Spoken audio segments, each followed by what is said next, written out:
তো এই গোটা চিকেনটা দেখে তোমরা বুঝতেই পারছো মোটামুটি এটা দিয়ে কি বানানো হবে। গায়ে সুন্দর করে কাট লাগানো হয়েছে, বোথ সাইডেই তোমরা দেখতে পাচ্ছ। গোটা একটা চিকেন নিয়ে নিয়েছি 1.5 কিলো মতো ওজনের।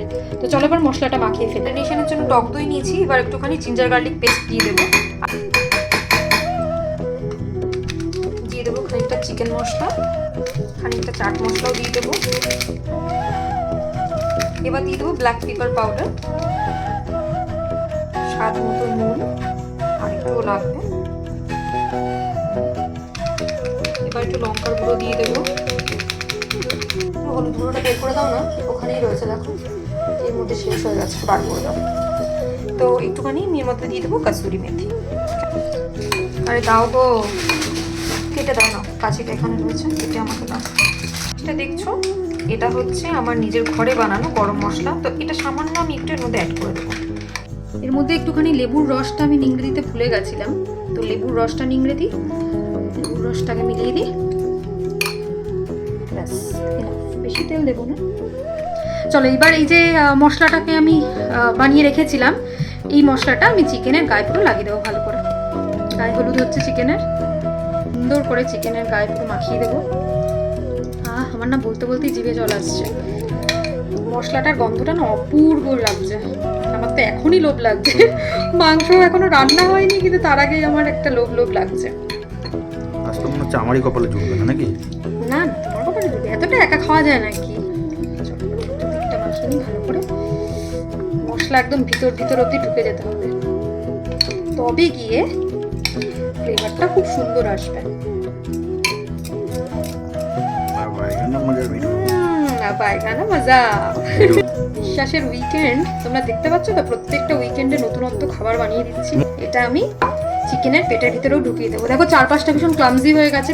ঠ্যাং দুটোকে না একটুখানি সুতোটা নিয়ে আসো না, সুতোটা দিয়ে একটু আটকে দাও না, আমি এক হাতে করতে পারবো। সেলো টেপ দিবে দাদা? না টাইট করে বাঁধো। আরে আর টাইট করতে হবে না সব। আরে পুরো পা দুটো একসাথে থাকবে। খুব নির্মম লাগছে না শুনতে?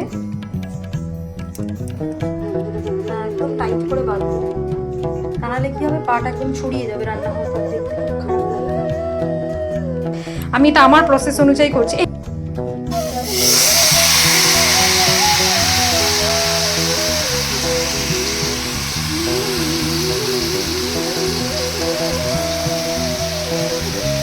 তো এতক্ষণ দেখতে কড়াইতে আমি একটুখানি কুক হওয়ার জন্য রেখেছিলাম, মোটামুটি হয়ে গেছে। বাট একটা জিনিস লক্ষ্য করলাম যে কড়াইতে আমি যতটাই তেল মাখিয়ে রাখি না কেন, নিচ থেকে না লেগে লেগে যাচ্ছে। তো এবার ডাইরেক্ট আগুনে দিয়ে আমি সেঁকে নিচ্ছি।